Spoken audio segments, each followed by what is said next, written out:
ஹல்லேலூயா. எல்லாம் சந்தோஷமா இருக்கீங்களா? கர்த்தர் உங்களை அளவில்லாமல் ஆசீர்வதிப்பாராக. இப்பொழுதும் புதிய ஏற்பாட்டிலே யோவான் 5வது அதிகாரத்தின் 5 மற்றும் 6 வசனங்களை நாம் வாசிக்க போகிறோம். எல்லோருமா இணைந்து வாசிப்போம். யோவான் 5வது அதிகாரத்தின் 5 மற்றும் 6வது வசனங்கள். 38 வருஷம் வியாதி கொண்டிருந்த ஒரு மனுஷன் அங்கே இருந்தான்.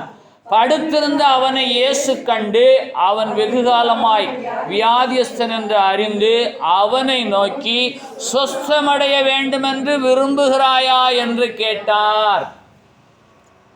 இயேசு கிறிஸ்து தன் ஊழியத்தின் நாட்களிலே பெதஸ்தா என்று சொல்லப்படுகிற ஒரு குளத்தண்டைக்கு வருகிறார். அந்த குளத்தை சுற்றிலும் 5 மண்டபங்கள் இருக்கிறது. அந்த மண்டபங்களிலே குருடர்கள், சப்பானிகள், சூம்பின உறுப்பை உடையவர்களெல்லாம் அங்கே அநேக நாட்களாக வியாதியஸ்தராய் படுத்திருக்கிறார்கள். அப்படிப்பட்ட வியாதியஸ்தர்கள் மத்தியிலே இயேசு ஒருவனை பார்க்கிறார். அவனை குறித்து வேதாகம சரித்திரம் என்ன சொல்லுகிறது? 38 வருஷம் வியாதி கொண்டிருந்த ஒரு மனுஷன் என்று. இயேசுவுக்கு இப்போது வயது கிட்டத்தட்ட 30 வயதுக்கு மேலே. இயேசு 30 வயதிலே ஊழியத்திற்கு வருகிறார். ஆனால் இங்கே அவர் காண்கிற வியாதியஸ்தன் 38 வருடம் உள்ளவன். அவன் அங்கே வியாதியாய் படுத்திருக்கிறான். அவனுக்கு வந்த நோய் என்ன என்று கேட்டால், இந்த சர்க்கரை வியாதினாலே வந்த அதே முடக்குவாதம் தான் என்று சொல்ல முடியும். ஆகவே அந்த பேரலிஸ்டிக் என்று சொன்னால் கைகால்கள் செயலிழந்து போகும், நடக்க முடியாது. அதனால் he was unable to do anything with himself. அவனுக்கு தனக்குத்தானே எதையுமே செய்து கொள்ள முடியாது. அப்போது அவன் என்ன செய்கிறான்? படுத்தே இருக்கிறான். இப்போ இயேசு அவனை காண்கிறார். அவர் எப்படி காண்கிறார் என்றால், 6வது வசனத்திலே மைய பகுதியிலே, அவன் வெகுகாலமாய் வியாதியஸ்தன் என்று அறிந்து. நம் நாவிலிருந்து சொற்கள் வருவதற்கு முன்னதாகவே நமக்கு என்ன தேவை என்பதை அறிந்திருக்கிற தெய்வம். அவர் அவனுடைய நிலையை பார்க்கிறார். அவன் வெகுகாலமாய் வியாதியஸ்தன் என்று அறிந்து அவனிடத்திலே போய் கேட்கிறார், சொஸ்தமாக வேண்டுமென்று விரும்புகிறாயா? வெகுகாலமாய் வியாதியஸ்தன் என்று அறிகிற அவர் சொஸ்தமடைவாயாக என்று தானே சொல்ல வேண்டும். அவன் வெகுகாலமாய் வியாதியஸ்தன் என்று எப்படி அறிந்தார்? பராமரிக்கப்படாத தலைமுடி, சுத்தம் செய்யப்படாத வஸ்திரங்கள், நாற்றமெடுத்த படுக்கை. அந்த பெதஸ்தா குளத்திலே 5 மண்டபத்தில் இப்படிப்பட்ட வியாசர்கள் நிறைந்திருக்கிறார்கள். அவர்கள் எல்லோரை காட்டிலும் இவனுடைய நிலை மிகவும் மோசமாக இருக்கிறது. அவனை பார்த்த உடனேயே தெரிகிறது, இவன் வெகுகாலமாய் இங்கே படுத்திருக்கிறான், வெகுகாலமாய் வியாதியஸ்தனாய் இருக்கிறான், வெகுகாலமாய் இவனுக்கு ஒருவனும் உதவி செய்யவில்லை என்று சொல்லி இயேசு அறிந்தார். அறிந்த அவர் சொஸ்தமடைவாயாக என்று சொல்லாமல், சொஸ்தமடைய வேண்டுமென்று விரும்புகிறாயா? என்ன கேள்வி இது? ஏன் அவர் அப்படி கேட்க வேண்டும்? எல்லாவற்றையும் அறிந்திருக்கிறவர், உள்ளத்தின் ஆழங்களை ஆராய்ந்து பார்க்கிறவர். அவர் கண்டவுடனேயே தெரிகிறது, இவன் வெகுகாலமாய், நெடுநாளாய், அநேக நாட்களாய் வியாதிஸ்தனாய் இருக்கிறான் என்று. அவனை பார்த்து சொஸ்தமடைவாயாக என்று சொல்லாமல், சொஸ்தமடைய வேண்டுமென்று விரும்புகிறாயா என்று கேட்டார். அல்லேலூயா. ஏன் இயேசு இப்படி கேட்கிறார்? அதுக்கு ஒரு காரணம் இருக்கிறது. நீங்கள் பழைய ஏற்பாட்டிலே யோனா தீர்க்கதரிசியின் சரித்திரம் 4வது அதிகாரத்தின் 8வது வசனம் பழைய ஏற்பாட்டில் 1075வது பக்கத்தில் இருக்கிறது. அந்த வசனத்தின் பிற்பகுதி, அவன் சோர்ந்து போய் தனக்குள்ளே சாவை விரும்பி, நான் உயிரோடு இருக்கிறதை பார்க்கிலும் சாகிறது நலமாயிருக்கும் என்றான். ஆகவே நீ சொஸ்தமடைய விரும்புகிறாயா, இல்லை என்றால் சாகிறது உனக்கு நலமாயிருக்குமா? அப்ப சொஸ்தமடைய விரும்புகிறாயா என்று கேள்வி கேட்க காரணம் என்ன என்று கேட்டால், நாம் விரும்பினால் தான் அவர் சொஸ்தமடைய செய்வார். கவனிக்கணும். 38 வருஷமா சர்ச்சுக்கு வரலாம், 40 வருஷமா கிறிஸ்துவை ஏற்றிருக்கலாம், கிறிஸ்தவ வம்சாவளியில வந்திருக்கலாம். ஆனால் இயேசு நம்மை பார்த்து கேட்கக்கூடிய கேள்வி என்ன என்று கேட்டால், நீ சொஸ்தமடைய விரும்புகிறாயா, இல்லை என்றால் சாக விரும்புகிறாயா? யோனா தீர்க்கதரிசிக்கு பெரிதாக வியாதி ஒன்றும் இல்லை. ஆனால் அவன் தனக்குள்ளே சோர்ந்து போய் தனக்குள்ளே சொல்லிக்கொண்ட வார்த்தை என்ன? தனக்குள்ளே சொல்லுங்க, தனக்குள்ளே, உங்களுக்குள்ளே, நமக்குள்ளே, எனக்குள்ளே என்ன தீர்மானம்? 38 வருஷமா நீ படித்திருக்கிறாய், நான் உன்னை அறிகிறேன். ஆனாலும் உனக்குள்ளே நீ என்ன தீர்மானம் வைத்திருக்கிறாய்? இனிமேல் நான் எழுந்து நடந்து பிழைக்கவா போகிறேன், நான் சாகிறதை பார்க்கலாம் என்று ஒருவேளை எண்ணுவானோ? எப்படி? ஆதாம் தோட்டத்திலே இருக்கிறார். ஆதாமுக்கு ஏவாள் எப்போது கொடுக்கப்பட்டார் என்று நமக்கு ஆதாரம் இல்லை.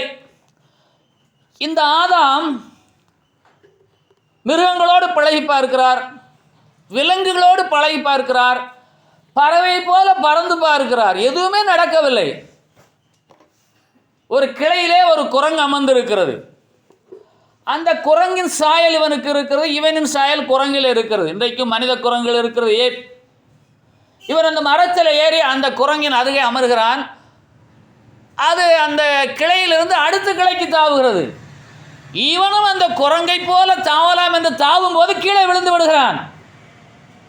இது கற்பனை அல்ல, வேதத்தில் சொல்லப்படாத மறைவான கருகலான சத்தியங்கள். இந்த குரங்கை போல நான் தாவ முடியாதோ என்பதை முதல் மனிதனாகி ஆதாம் அப்போதான் அறிகிறான். அவன் ஒரு யானை இடத்திலே போய் பழகலாம் என்று போனால் அது வேகமாக காடுகளுக்குள்ளாக சென்று துரிதமாக பிரயாணப்படுகிறது. இவனால் ஓட முடியவில்லை. நீரை பார்க்கிறான். என்னை போல ஒருவன் நீரிலே தோன்றுகிறானே, அவன் யார் என்று அவன் பேசினால் அவன் பேசுகிறான். அந்த நீரிலே தன்னை போல ஒரு மனிதன் இருக்கிறான். அந்த மனிதனை தொடும் பொழுது அவன் கலங்கி போகிறான். அப்பொழுதுதான் அவன் நினைக்கிறான், இந்த தண்ணீரிலே என்னுடைய உருவம் பிரதிபலிக்கிறது, நான் தொட்டால் அது கலங்கி போகும் என்று. முதல் மனிதனுக்கு அறிவேது. இவன் இப்படியே இருக்கையில் தோட்டத்திலே பல நாட்கள் தனியாக அலைந்து திரிந்து சோர்ந்து போய் தனக்குள்ளாக அவன் என்ன நினைத்தான் தெரியுமா?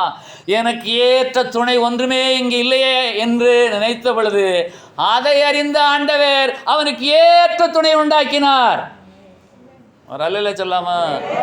இன்றைக்கும் வாலிப பிள்ளைகள், வாலிப சகோதரர்கள் வெளியில் சொல்ல மாட்டார்கள், தனக்குள்ளே நினைப்பார்கள், தனிமையைப் போல உணர்கிறேன், வெறுமையைப் போல உணர்கிறேன், எனக்கு ஒரு துணை இருந்தால் நன்றாக இருக்குமே, என் அன்பை பகிர்ந்து கொள்ள, என்னை விசாரிக்க, எனக்கு இணையான சம வயதுள்ள ஒரு துணை எனக்கு வேண்டும் என்று நிச்சயமாக நினைக்கிறார்கள். சொல்ல மாட்டாங்க. ஏன் ஒரு மாதிரியா இருக்கான்? 30 வயதில் அந்த உணர்வு வரும். அப்போ தேவனாகிய கர்த்தர் ஆதாம் எப்போது தனக்குள்ளே தனக்கு ஒரு துணை இல்லையே என்று சொல்லி எண்ணினானோ அப்பொழுது தேவனாய் கர்த்தர் அவனுக்கு ஏற்ற துணையை கொடுத்தார். ஆனால் ஆதாமிடத்தில் அவர் கேட்கவில்லை. உனக்கு துணை வேண்டும் என்று நீ எண்ணுகிறாயா என்று கேட்டாரா? அப்படி நினைவார்ந்த கர்த்தர் அவரால் சிருஷ்டிக்கப்பட்ட மனிதன், அவனுக்கு ஏற்ற துணையை சிருஷ்டிக்க வேண்டிய அதிகாரமும் உரிமையும் பொறுப்பும் அவளுக்கு இருக்கிறது. ஆனபடியாக கேட்காமலே அவர் சிருஷ்டித்தார். அவனிலிருந்து அவளை உண்டாக்கினார். அவனுக்குள்ளே அவள் இருந்தாள். இங்கே என்ன என்று கேட்டால் 38 வருடமாக வியாதியாய் படுத்திருக்கிறான். இவனுடைய நிலை மோசமாக இருக்கிறது. இவன் எழுந்து என்ன செய்ய முடியும் என்று சொல்லி அவன் தனக்குள்ளே என்ன நினைத்திருக்கலாம்? நான் இப்படியே இருப்பதை காட்டிலும், நான் உயிரோடு இருப்பதை காட்டிலும் சாகிறது நலமாயிருக்கும் என்று ஒருவேளை எண்ணியிருப்பானேயானால் இயேசு கிறிஸ்து அவனிடத்தில் கேட்கிறாய், நீ சொஸ்தமடைய வேண்டும் என்று விரும்புகிறாயா? இன்றைக்கு அவருடைய ஆலயத்தில் இருக்கிற நாம், நம்முடைய விருப்பம் எப்படிப்பட்டதாக இருக்கு என்பதை அவர் அறிகிறவராக இருக்கிறார். ஆலயத்துக்கு எதற்காக வருகிறோம்? சொஸ்தமடைய வேண்டும் என்று விரும்பணும், ஆசிரிக்கப்பட வேண்டும் விரும்பணும், ஆவியில் வளர வேண்டும் என்று விரும்பணும். எப்படி விரும்புகிறோம்? இன்றைக்கு ஆலயங்களில் என்ன நடக்கிறது? பாடல்களை இசை முழக்கத்தோடு பாடி கொஞ்சம் பொழுதை போக்குவது நடக்கிறது. கூத்தாடிகளால் நிரம்பி இருக்கிற சபைகள் இருக்கிறது. தேவ பயமற்ற சந்ததி இருக்கிறது. தன் மனதில் பற்றவர்களை பேசக்கூடிய ஊழியர்கள் இருக்கிறார்கள். சத்தியத்தை சத்தியமாய் போதிக்காமல் பாலிசாக பேசுகிற ஊழியக்காரர் இருக்கிறார்கள். இவர்கள் விரும்புகிற பிரகாரத்தான் அவர் ஆசிரிப்பார். புரிஞ்சுக்கிட்டீங்களா? இப்போ நீங்கள் சர்ச்சுக்கு எதுக்காக வரீங்கன்னா அவர் பார்க்குறாரு, என்ன சத்தியம் இன்றைக்கி நமக்கு கிடைக்கும். அவர் சொல்லக்கூடிய வசனத்தில் எனக்கு ஏதாவது ஒரு ஆசீர்வாதத்தை கர்த்தர் கொடுப்பாரா என்று விரும்பினால் அதன்படி உங்களுக்கு அவர் செய்வார். புரியுமா உங்களுக்கு? அங்கே போனால் ட்ரம் இல்லை, ஃபேன் இல்லை, அங்கே பணக்காரங்கள் இல்லை, ஏழைகளாக இருக்காங்க. பேசா குளத்தில் யார் இருந்தது? அந்த அறிவு வர்றதுக்கு சில காலங்களாச்சு. ஏனென்றால் கஷ்டப்பட்டவங்க, கைவிடப்பட்டவங்க, மரணத்துக்கு ஏதுவாங்க இருக்கிறவங்க, கேட்பாரற்று விசாரிப்பார்ட்டு கிடைக்கிறவங்க தான் பெண்டிகா சர்ச்சுக்கு வருவாங்க. வசதியாக இருக்கிறவங்களாம் சொகுசான சர்ச்சுக்கு தான் போவாங்க. அங்கேயும் போய் கர்த்தர் கேட்பார், நீ சொஸ்தமாக என்று விரும்புகிறாயா? நான் எதில் குறைந்து போனேன்? நான் நன்றாகத்தான் இருக்கிறேன். அப்படி இருப்பாயாக. இங்கே வந்து கேட்பார், சொஸ்தமடைய வேண்டும் என்று விரும்புகிறார். ஆமாண்டவரே. கேள்வியை பாருங்க, அவன் என்ன சொல்கிறான் தெரியுமா? படுத்திருந்த அவனை இயேசு கண்டு அவன் வெகு காலமாக வியாதிஸ்தன் என்று அறிந்து அவனை நோக்கி சொஸ்தமாகும் என்று விரும்புகிறாயா என்று யோவான் 5:6 கேட்டார். 7வது வசனத்திலே அதற்கு வியாதிஸ்தன், ஆண்டவரே, தண்ணீர் கலக்கப்படும் போது என்னை குளத்தில் கொண்டு போய் விடுகிறதற்கு ஒருவனும் இல்லை. நான் போகிறதுக்குள்ளே வேறொருவன் எனக்கு முந்தி இறங்கி விடுகிறான் என்றான். அவன் என்ன சொல்கிறான்? தான் பட்ட பாடுகளை சொல்கிறான். கவனிக்கீங்களா? ஆமாண்டவரே என்று சொல்ல வேண்டியதானே. 38 வருஷமாக என் நிலை இதுதான். யோவான் எழுதும்போது 38 வருஷமாய் வியாதி கொண்டிருந்த ஒரு மனுஷன் என்று எழுதுகிறார். இயேசுக்கு நிச்சயமாக தெரியும். அவர் கடந்த காலத்தையும் நிகழ்காலத்தையும் இனிவருங்காலத்தையும் அறிந்திருக்கிறவர். ஓம்னிசியன்ட், அவர் சர்வத்தை அறிகிறவர். அப்ப இவன் சொல்லக்கூடிய பாருங்கள், தான் பட்ட பாடுகளை சொல்கிறான். அப்பொழுது 8வது வசனம், இயேசு அவனை நோக்கி, அவ்வளவுதானா? நீ எங்கேயும் போக வேண்டாம், இப்பொழுது எழுந்திரு. வரல சொல்லாமா? குளத்துக்குள்ளே போக வேண்டாம். தினமும் ஒரு தேவதூதன் வந்து அந்த குளத்தை கலக்கும் போது, தேவதூதனுக்கு என்ன வெட்டி வேலை பார்த்தீங்களா? குளத்தை போய் கலக்கிறான். நம்ம மீன் பிடிக்க போறானா? அந்த பெருசா குளத்தை சுற்றிலும் 5 மண்டபங்கள், 5 மண்டபங்களும் வியாதிஸ்தர்களால் நிரம்பி இருக்கிறது. அந்த வியாதிஸ்தர்கள் ஒருத்தன் 38 வருஷமாய் பாடுபடுகிறவன் வியாதிஸ்தன். அவன் சொல்லுகிறான், இந்த குளத்திலே நான் இறங்கி போக முடியாத அளவுக்கு என்னை யாருமே தூக்கிட்டு போறதில்லை. இவனை யார் தூக்கிட்டு போவாங்க? எல்லாருமே வியாதிஸ்தர். இவனை யார் தூக்கிட்டு போக முடியும்? தூக்கிட்டு போறவனே இன்னும் சுகமாகவில்லையே. அப்ப இயேசு என்ன சொல்கிறார்? நீ எங்கேயும் போக வேண்டாம். இயேசு அவனை நோக்கி, எழுந்திரு. ஆமா, எழுந்துருன்னு சொன்ன உடனே அவன் படுத்திருப்பான்னு நினைக்கிறீங்களா? 38 வருஷமா நான் எழுந்ததே இல்லையே. நீங்க ஒரு 5 மணி நேரம் ஒரே இடத்துல இப்படி உட்காந்துருக்கணும். 5 மணி நேரம் இதே இடத்துல காலைல 8 மணிக்கு சாப்பிட்ருங்க, 1 மணிக்கு சாப்பிட எழுந்திரிங்க. 5 மணி நேரம் சம்மணம் போட்டு அப்படியே உட்காந்துருக்கணும். இதெல்லாம் சிந்திச்சிருக்கீங்களா? நீங்கள் எந்திரிக்க முடியுமா? எந்திரிக்க முடியாது. அதுக்குள்ளே இப்படி நடிச்சு அப்படி நடிச்சு இப்படி விளைச்சி இப்படி நடிச்சு கையை மாற்றி காலை மாற்றி உட்காந்து 5 மணி நேரத்தை கடத்தக்குள்ள. அதான் நமக்கு ரொம்ப விசேஷமான விசுவாசிகளாக இருக்காங்க. அடிக்கடி ஃப்ளைட்டில் போகிறவர். அவர் சொல்கிறார், பாஸ்டர் நீங்கள் ஃப்ளைட் ஜேர்னி விரும்புகிறீங்களான்னாரு. எனக்கு எந்த ஜேர்னியும் வேண்டாம், வீட்டில் இருந்தால் போ.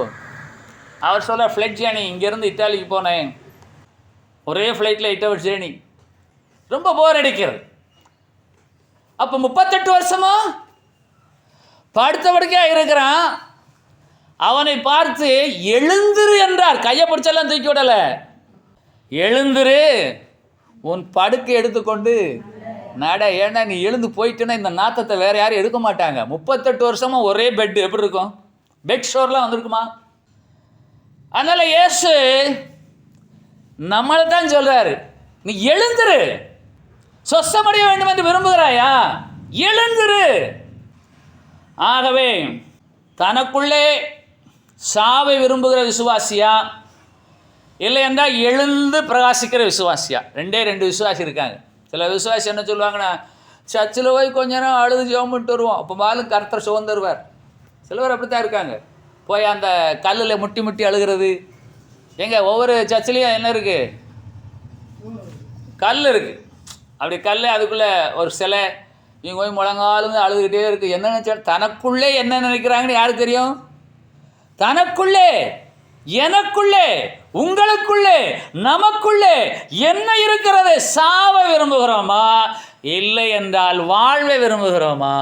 ஆகையினால் இயேசு கேட்கிறார், சுஸ்தமடைய வேண்டும் என்று விரும்புகிறாயா?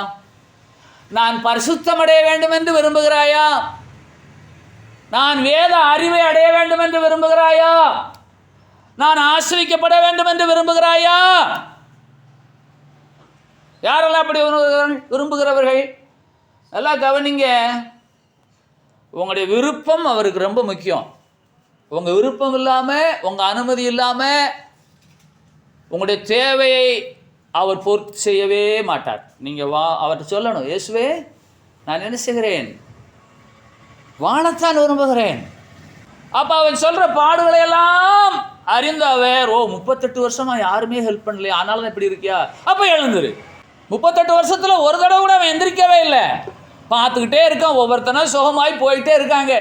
வியாதியஸ்தர்கள் வருகிறார்கள், சுகமானவர்களும் போகிறார்கள். இவனுக்கு தெரிந்து 38 வருஷத்தில் எத்தனையோ வியாதியஸ்தர்களாக சுகமாக இருக்கிறார்கள். ஆனால் இவன் இன்னும் வியாதிஸ்தனாக இருக்கிறான். அதை கண்டு இயேசு அவனிடத்தில் வருகிறார். ஒரு அல்ல சொல்லாமா? ஆமா. அந்த பெதஸ்தா குளத்தில் குருடர், சப்பானி, சூம்பின உறுப்புடையவர்களெல்லாம் திரளான நோயாளிகள் இருந்தாலும் இவனை மாத்திரம் அவர் கண்டு வர காரணம் என்ன என்று கேட்டால், இவன் அங்கலாய்க்கிறான், தன் நிலை இப்படி இருக்கிறதே என்று சொல்லி. ஆனாலும் இயேசு, உன் நிலையை நான் அறிந்திருக்கிறேன், நீ எழுந்திரு என்று சொல்ல மாட்டார். அந்த பாடுகள் மத்தியிலே, துன்பங்கள் துயரங்கள் மத்தியிலே அங்கலாய்க்கிற நீ என்ன முடிவோடு இருக்கிறாய்? இந்த வாழ்க்கை போதும், நான் உயிரோடு இருக்க பார்க்கல, சாகிறது நலமாக இருக்கும் என்று சொல்லி இந்த ஞாயிற்றுக்கிழமை சர்ச்சுக்கு போயிட்டு திங்கக்கிழமை செத்து போவோம் என்று நினைக்கிறாயோ? எப்படி? இந்த சாரிபாத் உதவி குறித்து அதான் எனக்கு ரொம்ப சிரிப்பாக இருக்கும். பிடிமாவும் கொஞ்சம் எண்ணெய் தவிர வேற ஒன்றும் இல்லை, நானும் என் பிள்ளையாண்டானால் அப்பம் சுட்டி சாப்பிட்டு செத்து போவதுக்காக விறகு வரைக்கிட்டு இருக்கேன். இதை சாப்பிட்டு தான் சாகணுமா? வச்சுட்டு சாகக்கூடாதா? ஒன்றுமே வீட்டில் இருக்கக்கூடாது. என்ன, சாகிறதுக்கு முன்னாடி எல்லாத்தையும் காலி முடி தான் சாகணும்னு அவளோட திட்டம். இந்த வசனங்களையெல்லாம் அப்படியே யோசிக்கையில் ரொம்ப இன்ட்ரெஸ்டிங்காக இருக்கிறது. வாசிக்கலாம். லூக்கா 9வது அதிகாரம் 11வது வசனம், பக்கம் 93, புதிய ஏற்பாட்டிலே. ஜனங்கள் அதை அறிந்து அவர் பின்னே போனார்கள். ஜனங்கள் அதை அறிந்து அவர் பின்னே போனார்கள். அவர்களை அவர் ஏற்றுக்கொண்டு தேவனுடைய ராஜ்யத்தை குறித்து அவர்களுடனே பேசி சொஸ்தமடைய வேண்டும் என்றிருந்தவர்களை சொஸ்தமாக்கினார். அற்புதமான இடம். சொஸ்தமடைய விரும்புகிறாயா?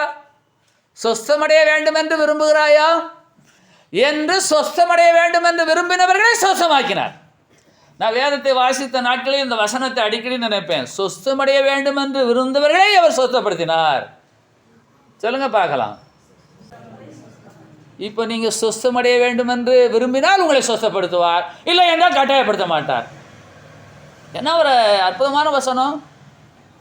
Those who had need of healing, ஆங்கிலத்தில் சொல்லுகிறது. ரொம்ப நாளாக அவங்க காத்திருக்காங்க. அந்த ஹேட் என்ற வார்த்தைக்கு அர்த்தம் என்று கேட்டால், அது வெகு காலமாக அந்த விருப்பத்தோடு இருக்கிறவர்கள். Those who had need of healing. அப்போ சொஸ்தமடைய வேண்டும் என்று இருந்தவர்களை அவர் சொஸ்தமாக்கினார். அவருக்கு பின்பாக அவர்களெல்லாம் போனார்கள். இன்றைக்கு இயேசுக்கு பின்னாக நம்மெல்லாம் போயிட்டே இருக்கோம். நம்மை அவர் என்ன செய்கிறார்? அவர் ஏற்றுக்கொள்கிறார், ஏற்றுக்கொண்டு விட்டார். ஆனாலும் சொஸ்தமடைய வேண்டும் என்று நீங்கள் இருந்தால்தான் உங்களை சொஸ்தப்படுத்துவார். பரிசுத்தமாய் வாழ வேண்டும் விரும்பினால் பரிசுத்த வாழ்வுக்கு உதவி செய்வார். உண்மையுள்ளவனாக இருக்க வேண்டும் என்று விரும்பினால் உண்மையுள்ள வாழ்வுக்கு உதவி செய்வார். நான் கொஞ்சம் உண்மை கொஞ்சம் ஃப்ராடு பண்ணனா அதுக்கும் அவர் பேசாம தான் இருப்பார். ஆனால் நீதி உள்ள நியாயாதிபதி அவர், உன் கிரியைக்கு தக்க பலன் உனக்கு உண்டு என்று சொல்லுவார். அவர் யாரையும் கட்டாயப்படுத்த மாட்டார். என்ன இப்படி செய்யாதன்னு. பழத்தை பறிக்கும் போது தேவநாயக்கத்தை கையை பிடிச்சி அடிக்கலை, போ அதை பிடிக்கணும்னு சொன்னால் அதையும் பிடிச்சிக்கிட்டு இருக்காரு. அதை சும்மா பார்க்க அதுக்கு ஒரு மரபை போடலை அவர். இவங்க வஸ்திரம் உண்டு பண்ணி கொடுத்த கர்த்தர் அந்த மரத்துக்கு ஒரு வேலி அடைச்சி அதை மறைக்கலை. நீ பார்க்கல, உன்னோட அடுத்த ஸ்டெப் என்ன? பார்த்துக்கிட்டே இருக்க போறியா? பேச பார்க்க பேச பார்க்க பேச பார்க்க பேச பார்க்க பார்க்க பேச, இப்படியே காலம் ஓடுது. எவ்வளோ காலம்? இவங்க சொல்கிறாங்க, அவனை சொல்கிறாங்க, அவர் சொல்ல மாட்டார். அவன் எதுக்கு நீ சொல்கிற? ஏன்ட்டில் நீ கேட்கணும். அந்த கனியை புசிக்க வேண்டும் என்று விரும்புகிறாயா? கேட்பார்ல வந்து. ஆமாம் ஆண்டவரே. இல்லை. இப்போ என்ன விவரம் என்று கேட்டால், அவர்களே போனார்கள், அவர்களே அவர் ஏற்றுக்கொண்டார். ஹி வெல்கம்ட் ஆல் என்று வேதம் சொல்லுகிறது. எல்லாரையும் வரவேற்றார், எல்லாரையும் வரவேற்கிறார். எல்லாரும் அவரிடத்தில் வரலாம், ஒருவரும் தடையில்லை. ஆனால் எதிலே நீங்கள் சொஸ்தமடைய வேண்டும் என்று விரும்புகிறீர்களோ அதிலே உங்களை அவர் சொஸ்தப்படுத்துவார். புரியுதா? எனக்கு இந்த வசனம் ரொம்ப ரொம்ப ரொம்ப இஷ்டம். சொஸ்தமடைய வேண்டும் இருந்தவர்களை சொஸ்தப்படுத்தினார். Those who had need of healing. யாருக்கு அந்த விசுவாசம் இருக்கு? யாருக்கு இருக்கு? கரெக்டாக போகணும், கரெக்டாக பாடணும், கரெக்டாக சத்தியத்தை கேட்கணும். இது கர்த்தருடைய நாள், இதில் நான் அவருக்கென்று உண்மையாக இருப்பேன் என்று சொல்லி விரும்புகிறவர்களை அப்படியே அவர் ஆசிரிப்பார். இயேசு கிறிஸ்து வாசலில் நிற்பார். எந்த விசுவாசியும் முதல்ல வாராங்கன்னு பார்த்து, வெல்கம், ப்ளீஸ் கெட் இன். அவர் பின்னே போனார்கள், அவர்களை வரவேற்றார். அவரை என்ன ஏற்றுக்கொண்டார். ஒவ்வொன்றுக்கும் ஒரு ஆசீர்வாதத்தை கர்த்தர் வைத்திருக்கிறார். நல்லா தெரிஞ்சுக்கோங்க. ஒவ்வொரு கிரியைக்கு தக்கதான ஆசீர்வாதத்தை அவர் வைத்திருக்கிறார். அவர் பின்னே போனார்கள், அவர்களை அவர் ஏற்றுக்கொண்டார். தேவனுடைய ராஜ்யத்தை குறித்து பேசினார். என்ன கேட்டாலும் சொஸ்தமடைய வேண்டும் என்று இருந்தவர்களை அவர் சொஸ்தப்படுத்தார் என்று சொன்னார். அவர் அறிந்து. ஒரு அல்ல சொல்லாமா? ஹல்லேலூயா. ஆனால் இன்றைக்கி கிறிஸ்தவ சபைக்கு போகிறவங்களுக்கு இருக்க மெம்பர்ஷிப். கல்லறையில் இடம் கிடைக்கணும், அந்த ஸ்கூலில் வேலை வேணும், அந்த காலேஜில் வேலை வேணும், அந்த ஹாஸ்பிட்டலில் வேலை வேணும். அதனால் நாங்கள் அந்த சபையை விட்டு வேறு சபைக்கு வரமாட்டோம். உன்னுடைய விருப்பத்தின்படி ஆக கடவுது. சிலர் இருக்காங்க, விருப்பம் எப்படிப்பட்ட விருப்பம்? சுஸ்தமடைய வேண்டும் என்ற விருப்பம். சுஸ்தமடைய விரும்புகிறாயா? எல்லாரும் அந்த வார்த்தையை கொஞ்சம் சத்தமாக சொல்லுங்க, நான் கேட்கணும். சுஸ்தமடைய வேண்டும் என்று இருந்தவர்களை சொல்லிடுவீங்களா? எல்லாம் இங்கிலீஷ் தானே பேச தெரியும், தமிழ் தெரியாது யாருக்கும். சொஸ்தமடைய வேண்டும் என்று இருந்தவர்களை சொஸ்தமாக்கினார். தமிழை உச்சரிச்சு பாருங்க. சொஸ்தமடைய வேண்டும் என்று இருந்தவர்களை சொஸ்தமாக்கினார். வீட்டில் சொல்கிறாங்கல்ல, நான் உனக்காக எல்லாம் செய்கிறேன், நீ உருப்படணும்னு நினச்சா உருப்படுவ, என்னால் ஒன்றும் இல்லை, அப்படி தான் அர்த்தம். எப்படி? உனக்கு கேட்டதெல்லாம் வாங்கி கொடுக்குறேன், நல்லா சாப்பிட்ற, கஷ்டம் இல்லாமல் போயிட்டு வர, உனக்கு ஒரு குறையும் இல்லை, ஆனால் உருப்படணும்னு நினச்சா உருப்படுவ. உனக்கு பிறகு நான் இருக்க வரேன். உண்டா இல்லையா? அப்போ ஒவ்வொருவரும் இந்த வசனத்தை பேசுகிற நான் எதிலே சொஸ்தமடைய வேண்டும் என்று விரும்புகிறேனோ அதிலே அவர் என்னை சொஸ்தப்படுத்துவார். இதை கேட்கிற நீங்கள் எதிலெல்லாம் சொஸ்தமடைய வேண்டும் என்று விரும்புகிறீர்களோ அதிலே அவர் சொஸ்தமாக்குவார் உங்களை. ஆகவேதான் 38 வருஷமாக படுத்திருக்கிறவனை பார்த்து, நாற்றம் எடுத்தவனை பார்த்து, அவர் அதை அனுமானித்து, அதை கிரகித்து, அதை அறிந்து சொஸ்தமடைய வேண்டும் என்று விரும்புகிறாயா? இல்லை ஆண்டவரே, நான் உயிரோடு இருக்க பார்க்கணும், சாகிறது நலமாக இருக்கும் என்று சொல்லுவானோ? நிறைய பேர் அப்படித்தான். இந்த வாழ்க்கை வாழ்றதுக்கு செத்து போயிடலான்னு சொல்லுவாங்க. அதை எப்படி சாக முடியும்? இயற்கை சாவில் தானே பரலோகத்துக்கு போக முடியும். தற்கொலையில் எப்படி போக முடியும்? அதனால நிறைய பேருக்கு அப்படி ஒரு நினைப்பு. செத்து போயிடலாமா? அது எதுக்கு? ஆண்டவரே, நான் பாடாப்படுறேன், எனக்கு உதவி செய்வர் யாரும் இல்லை, நான் கஷ்டப்படுகிறேன். ஆனால் ஒரு ரகசியம் பாருங்க, ஆங்கில பைபிளில் போட்டிருக்கிறது, இவர் இயேசுன்னு அவனுக்கு தெரியாதான். தமிழ் பைபிளில் அது இல்லை, ஆங்கில வேதாகமத்தில் இருக்க சார் அப்படிங்கிறான். அதுக்கப்புறம் அவன் சுகமாகி குளித்து நல்லா ட்ரெஸ் எல்லாம் பண்ணி சர்ச்சுக்கு வரான். சர்ச்சுக்கு வந்து அங்கே இயேசு உபதேசம் பண்ண வர்றாரு. உனக்கு கேடானது ஒன்றையும் நீ அதிகமாக செய்யாதபடிக்கு, பாவம் செய்யாதபடிக்கு அப்படின்னு அவர் கண்டிக்கிறாரு. ஓஹோ, நீர் தான் என்ன சுகமாக்குனரா, இவர் தான் இயேசுவான அப்புறம் தான் அவனுக்கு தெரியுது. தமிழில் அது இல்லை, இங்கிலீஷில் இருக்குது. அதனால அவன் சொல்கிறான், நம்ம விசாரிக்காரோ, ஒரு தெய்வமே வந்துட்டாரோ, கடவுளோ வந்துட்டாரோ. நம்ம ரொம்ப இக்கட்டான நேரத்தில் இருக்கும்போது தெய்வம் போல் வந்தீங்க, கடவுள் போல் வந்தீங்க, சாமி போல் வந்தீங்க, அந்த கடவுள் தான் உங்களை அனுப்பியிருக்கான்னு சொல்ல முடியல. ஆனால் அவன் ஆண்டவரே என்று சொன்னானே அல்லாமல் அவர் ஆண்டவன் என்று அறியவே இல்லை. அவன் அறியவில்லை. அவரை இயேசு என்று அவன் அறியவே இல்லை. ஆனால் அவன் என்ன, சுஸ்தமாகி நீட்டாகி சர்ச்சுக்கு போனார். ரொம்ப முக்கியம். அதை அவர் அறிந்தார். உனக்கு அதிக கேடென்று வராதபடிக்கு இனி நீ பாவம் செய்யாதே. அவனை பார்த்து அவர் சொன்னார், எனக்கு என்ன கேடு வந்தது இவருக்கு எப்படி தெரியும், இவர் தான் இப்போ என்ன சுகமாக்குனாரோ, அதோட ஏசு அப்படி போயிடுவார்.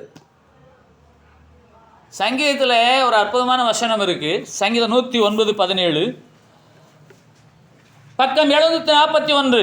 சங்கீதம் 109:17. சாபத்தை விரும்பினான், அது அவனுக்கு வரும்.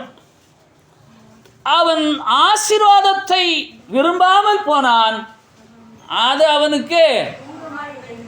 அப்ப நீங்கள் என்ன விரும்புகிறீர்கள்? என்ன விரும்புகிறீர்கள்? ஆசீர்வாதத்தை விரும்புங்கள், ஆசீர்வாதத்தை விரும்புங்கள். நான் கடந்த வாரத்தில் உங்களுக்கு ஒரு அற்புதமான வசனத்தை கொடுத்தேன், தாழ்மையோடு கூட. யோவான் 1:13 வசனம். எவ்வளோ அற்புதமான ஒரு வாக்கியம் அது. அவள் இரத்தத்தினாலாவது மாமிச சித்தத்தினாலாவது புருஷ சித்தத்தினாலாவது பிறவாமல் தேவனாலே பிறந்தவர்கள். எப்படிப்பட்ட வாக்கியம்? மாமிசத்தினால் பிறப்பது மாமிசமாக இருக்கும், ஆவினால் பிறப்பது ஆவியாக இருக்கும். அதே போலவே சாபத்தை விரும்பினான், அது அவனுக்கு வரும். இந்த நாளிலே நீங்கள் உங்களுக்கு சொந்தமாக்கி கொள்ள வேண்டிய ஒரு வசனம் சங்கீதம் 109:17 வசனம். நீங்கள் எதை விரும்புகிறீர்கள்? சொஸ்தமடைய வேண்டும் என்று விரும்புகிறார்களா, இல்லை என்ன சாக வேண்டும் என்று விரும்புகிறாயா? எதை விரும்ப போகிறோம்? 38 வருஷம் கல்யாணம் ஆகி 15 வருஷம் 10 வருஷம் 20 வருஷம் கஷ்டப்பட்டு கொண்டு தான் இருக்கிறீர்கள். இயேசு உங்களை நோக்கி வருகிறார். நீ சொஸ்தமடைய வேண்டும் என்று வருகிறாயா? சாகிறது நல்லது.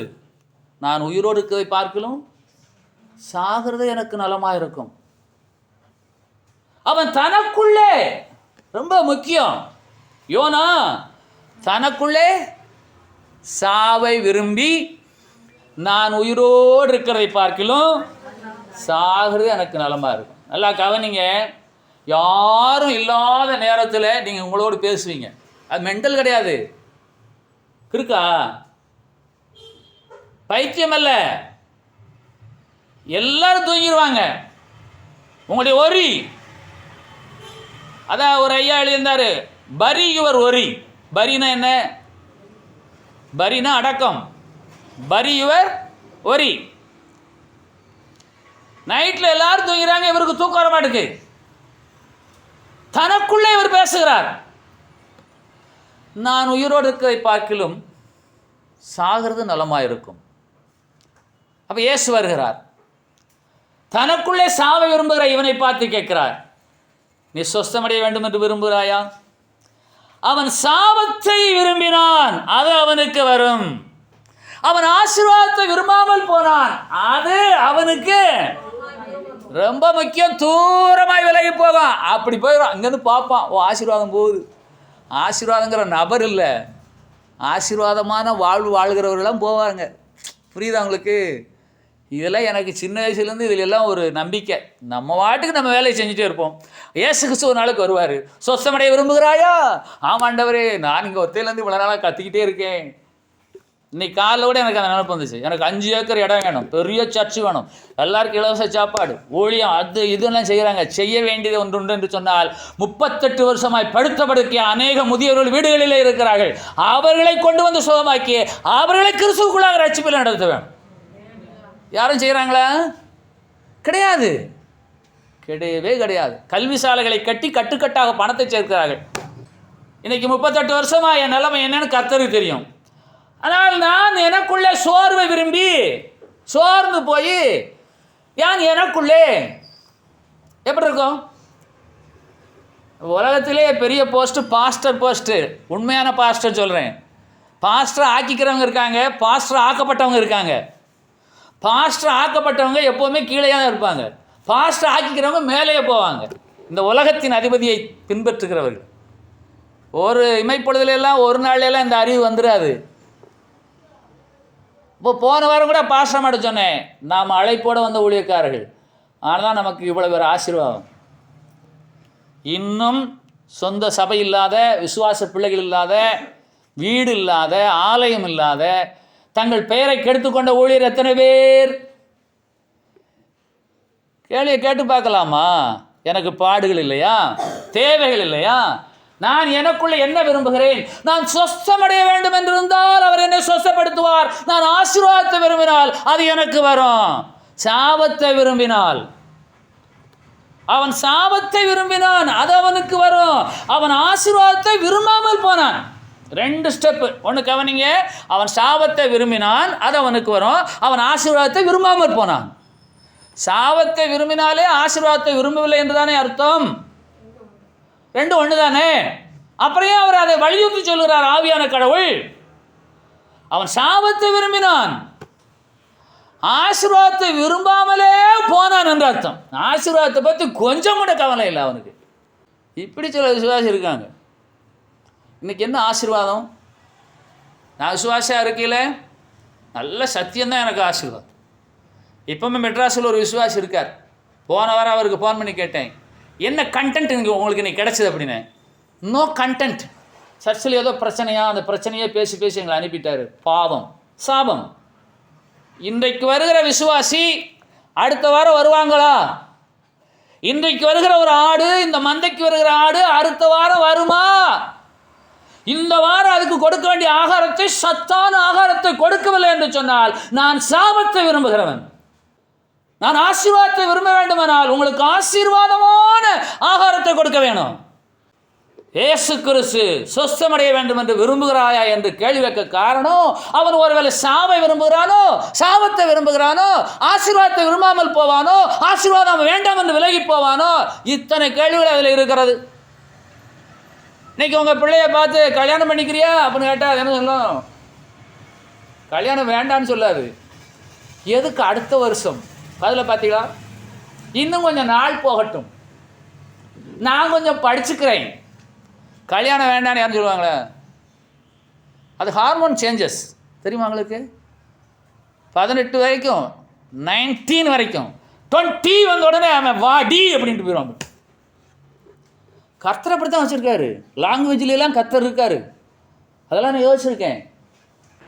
ஆதாமுக்கு அங்கே ஆள் இல்லை, அதனால அவன் பேசாமல் இருந்தான். இல்லைன்னா அவன் டஜன் கணக்கில் கல்யாணம் பண்ணியிருப்பான். யோசிங்க,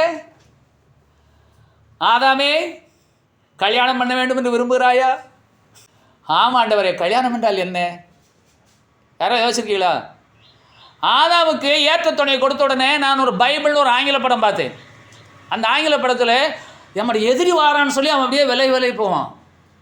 இவன் அயர்ந்த நித்திரையாக இருக்கும்போது அப்படி விழா எலும்பில் ஒரு எலும்பு எடுத்து அவளை மனுஷி ஆக்கினார். எப்படி தான் ஆக்கினாரோ, ஒரு எலும்பில் ஒரு மனுஷி உண்டாக்கியிருக்கார். எவ்வளோ பெரிய டாக்டர், எவ்வளோ பெரிய டாக்டர்! இன்னைக்கு ஒரு எலும்பு எடுத்துகிட்டு வந்து 1 கிலோ ஆட்டுக்கறி ஆக்க முடியுமா? நம்மளை அற்புதம் செய்கிறாங்கிறாங்கல்ல.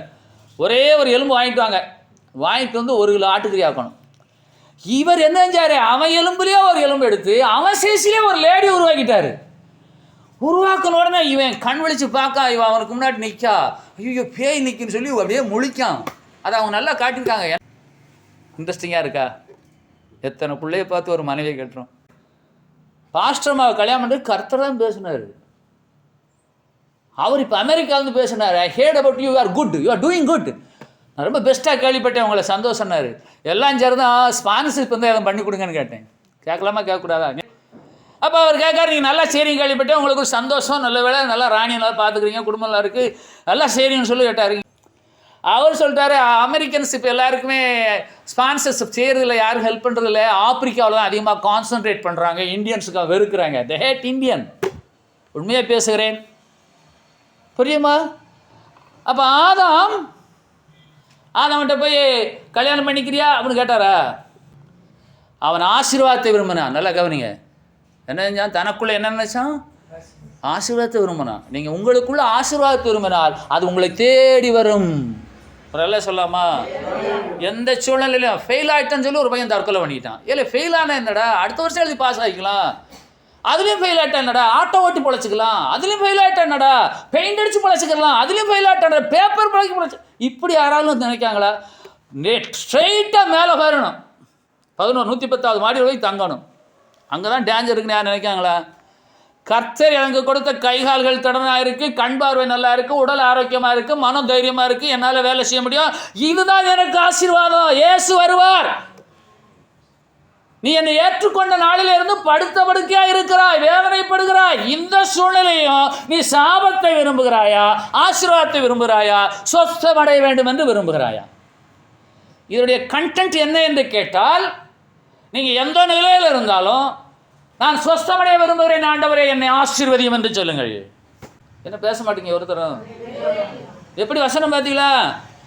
ஆனால் சங்கீதம் 109:17 இந்த நாளிலே உங்களுக்கு கொடுக்கப்படுகிற அற்புதமான பொக்கிஷம்.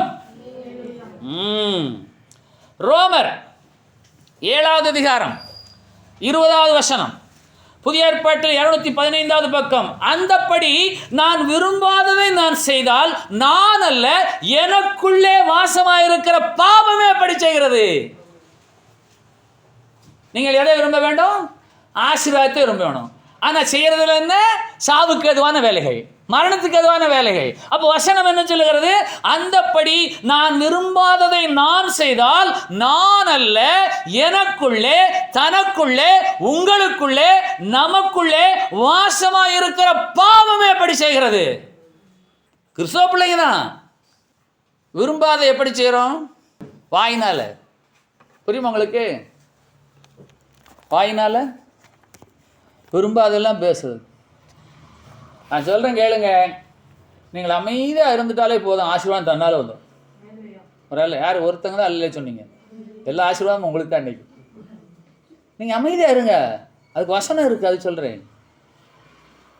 அந்த வசனத்துக்கு போயிட்டு மறுபடியும் வருவோம். வாசிங்க. ரோமர் 9வது அதிகாரம் 16வது வசனம், 217வது பக்கம். விரும்புகிறவனாலும் அல்ல, ஓடுகிறவனாலும் அல்ல, இறங்குகிற தேவன் என்று ஒருவர் இருக்கிறார். அவர் மனம் இறங்கி வந்து பார்க்கிறார். இவன் விரும்புகிறான், இவன் ஓட முடியலை, இவனால் ஒன்றும் செய்ய முடியாது. 38 வருஷமாய் படுத்த படுக்கையா இருக்கிற அவனை கண்டு சொஸ்தமடைய வேண்டும் என்று விரும்புகிறாயா? விரும்புகிறவனாலும் அல்ல, ஓடுகிறவனாலும் அல்ல, இறங்குகிற தேவனாலே ஆகும். ஆகையினாலே அவர் மனமிறங்கும்படியாக நீங்கள் என்ன செய்ய வேணும்? ஆசீர்வாதத்தை விரும்புங்கள், சொஸ்தமடைய வேண்டும் என்று விரும்புங்கள். மாறாக அவன் தனக்குள்ளே சாவை விரும்பினான். அவன் நிலை என்ன என்று சொல்லி யோனாவின் சரித்திரத்தில் சொல்லப்படவில்லை. அவனுக்கு எல்லா ஹெல்ப்பும் பண்ணார் கர்த்தர். இவன் கப்பல் ஏறி போனான், ஜாலியாக போய் தூங்கினான். இவனால் அந்த கப்பலில் இருக்கிற எல்லா பொருளும் கடலில் வேஸ்ட்டாக போச்சு. அவங்களெல்லாம் பாடுபட்டாங்க. இவன் போய் தூங்குறான். கடைசியில் எந்திரி, நம்மளாம் சாக போகிறோம், உன் தேவனாய் உன் இஷ்ட தெய்வத்தை தொழுதுகொள்னு சொன்னாங்க. அவன் யான்னு கேட்டால், நான் கர்த்தருக்கு பயந்தவன்கிறான். கர்த்தருக்கு பயந்தவன் அடித்தட்டில் போயா தூங்குறத அவர் சொன்ன வேலையை விட்டுட்டு, நான் எபிரேயன், அந்த தேவனுக்கு பயப்படுகிறவன். ஸ்டேட்மெண்ட் எப்படி? தேவனுக்கு பயப்படுகிற எபிரேயன் ஊழியக்காரன் போய் கப்பலில் கீழே போய் தூங்கிட்டு இருக்கானவா. இவனால் கப்பலில் இருந்த பொருளெல்லாம் போச்சு. இவங்கெல்லாம் சாவுக்கு பயந்து போய் அலறாங்க, அவன் தெய்வத்தை கும்பிடுறாங்க. அப்போ இவன் சொல்கிறான், என்னத்துக்கு கடலை ஓட்டுருங்க, எல்லாம் சரியாயிரும். எப்படிப்பட்ட தீர்க்கதரிசி! என்னத்துக்கு கடலை ஓடுங்க, எல்லாம் சரியாயிரும்.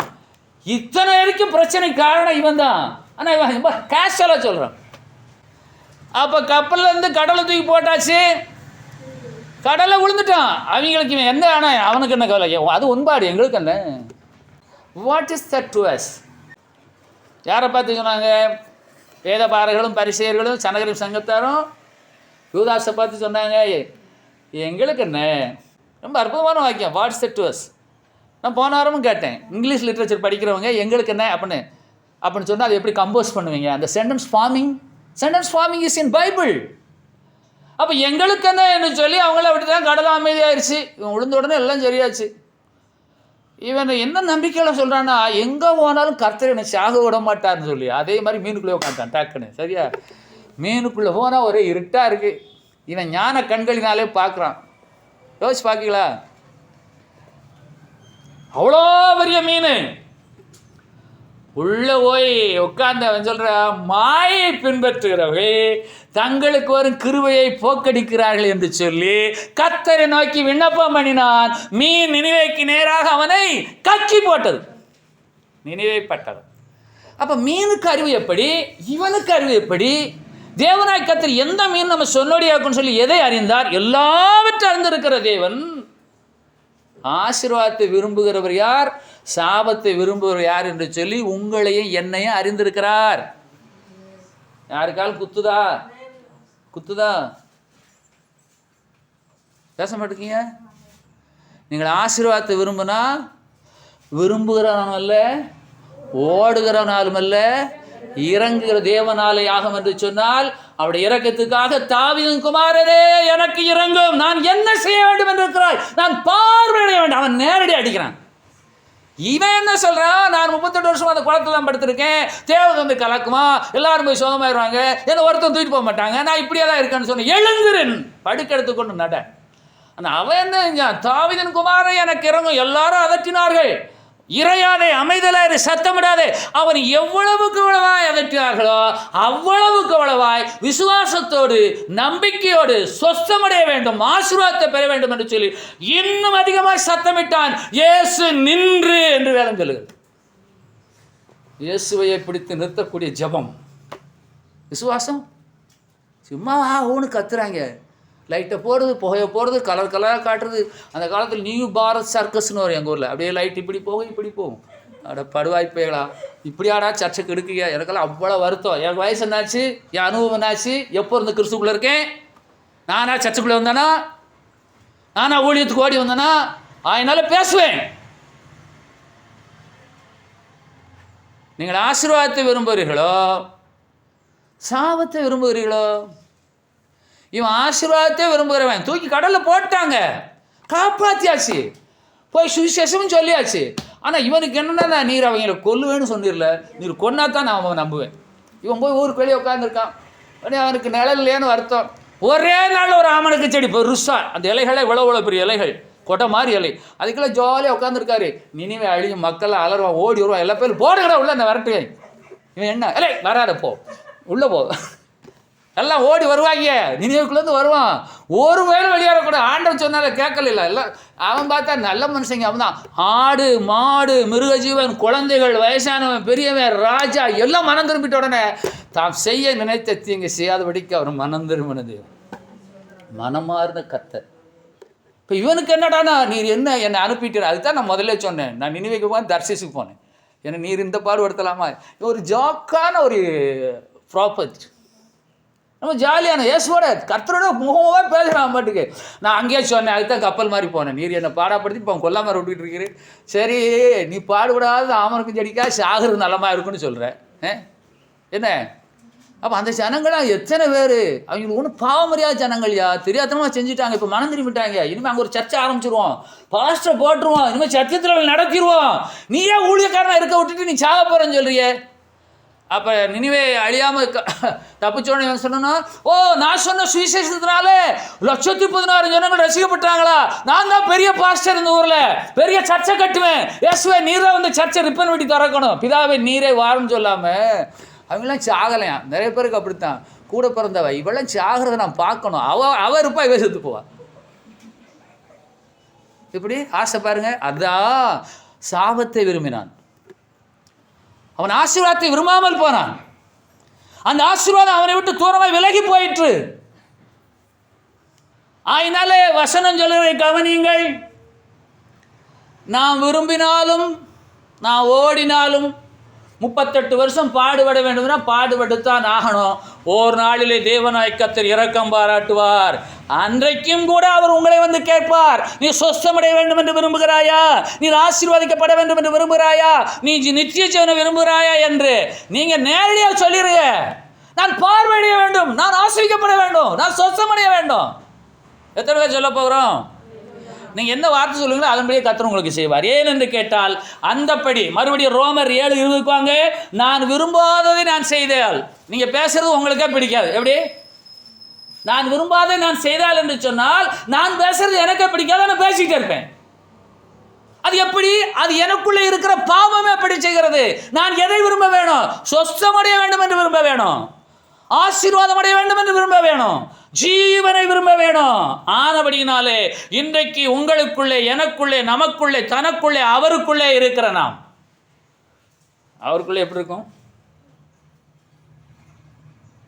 2 கொரிந்தியர் 5:21 பக்கம் 249. நாம் அவருக்குள், 2 கொரிந்தியர் 5:21 பக்கம் 249 புதிய ஏற்பாட்டிலே, நாம் அவருக்குள் தேவனுடைய நீதியாகும்படிக்கு பாவம் அறியாத அவரை நமக்காக பாவமாக்கினார் பிதாவாகிய தேவன். ஏன் என்று கேட்டால், எனக்குள்ளே சாவை விரும்புகிறேன், எனக்குள்ளே வாசமாயிருக்கிற பாவம் எப்படி செய்கிறது? ஆனபடியினாலே பிதாவாகிய தேவன் அவருக்குள், கிறிஸ்து இயேசுவுக்குள் நாம் தேவனுடைய நீதியுள்ள பிள்ளைகளாய் மாறும்படிக்கு பாவமே அறியாத குமாரனாகிய இயேசுவை நமக்காக அவர் பாவமாக்கினார். ஆகவே நீங்கள் அவருக்குள் வந்தால் பரிசுத்தமாக்கப்படுவீர்கள். அதான் அதோட அர்த்தம். நாம் அவருக்குள், அவன் தனக்குள், நான் எனக்குள், நீங்கள் எவருக்குள்? கேள்வி கேட்டு பாருங்க, நீங்க எவருக்குள் இருக்கிறீங்க?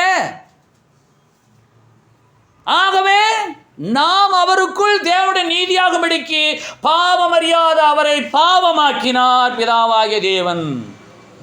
ஏன் என்று கேட்டால், அவன் சாபத்தை விரும்புகிறான், அவன் சாவை விரும்புகிறான், அவன் ஜீவனை விரும்பவில்லை, சொஸ்தமடைய வேண்டும் என்று விரும்பவில்லை, ஆசீர்வாதம் வேண்டும் என்று விரும்பவில்லை. ஆகவே இந்த சாபத்தை எல்லாவற்றையும் ஆசீர்வாதமாய் மாற்றும்படிக்கு நாம் அவருக்குள் தேவ நீதியாய் இருக்கும்படிக்கு பாவமே அறியாத குமாரனாகிய இயேசுவை பிதாவாகிய தேவன் பாவமாக்கினார். அந்த பாவத்திற்கு பரிகாரமாக இயேசு சிலுவையில் ரத்தம் சிந்தி நம்முடைய பாவங்கள் அனைத்தையும் போக்கி நம்மை பரிசுத்தவான்களாக்கி இருக்கிறார். அதனால நீங்க எல்லாருமே எல்லா நேரத்திலும் ஆசீர்வாதத்தையே விரும்புங்க. அல்லேலூயா. எல்லாரும் எழுந்திருப்போம்.